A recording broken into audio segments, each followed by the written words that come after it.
mať svoj vlastný rovinatý pozemoček so záhradou niekde v tichom a pokojnom vidieku a celkom blízko do Košic, tak maximálne do 15 minút a k tomu ešte s peknými výhľadmi a všetkými inžinierskými sieťami v dosahu. Toto nemusí byť už len vašim snom. Toto sa pokojne môže stať pre vás realitou. Poďte sa so mnou na to pozrieť bližšie. Vitajte.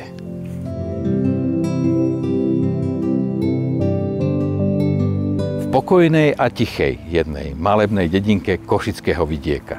Vzdialenej od začiatku Košic len 12 km alebo ak chcete 12 minút autom na západ smer Malá Ida v obci Hodkovce.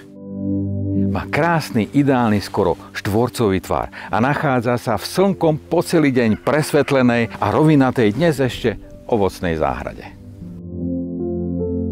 Má k dispozícii a na dosah všetky inžinierské siete a napríklad taká kanalizácia vedie priamo pozdĺž jednej z jeho hraníc. A nie je tu len jeden takýto pozemoček, ale rovno 3 a skoro rovnaké. Takže si môžete vybrať k sebe ešte suseda, ktorý tu bude s vami bývať. Alebo ak ste developer, tak si tu môžete postaviť rovno 3 rodinné domčeky a už hotové ich potom jednotlivo budete predávať.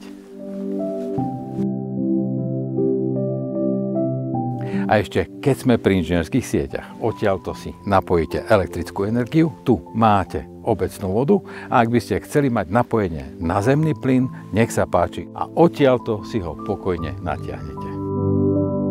K pozemkom vedie takáto pohodlná, široká prístupová cesta. A tu už máte hlavnú cestu, priame napojenie smer Malá Ida. Ako sme spomínali, po tabuľku Košice len 12 km alebo ak chcete 12 minút autom.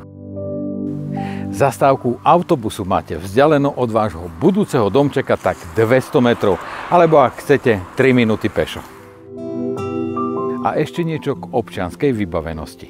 Táto malebná dedinka Hodkovce má materské centrum, mamiklub, multifunkčné a detské ihrisko, bufetik bar, strelnicu a kostol. Tak ako, páčilo by sa vám postaviť si vaše budúce hniezdočko práve tu? Zavolajte mi a ja vám ho rád osobne ukážem. Volám sa Peter Badida a pomáham ľuďom nájsť ich vysnívané bývanie.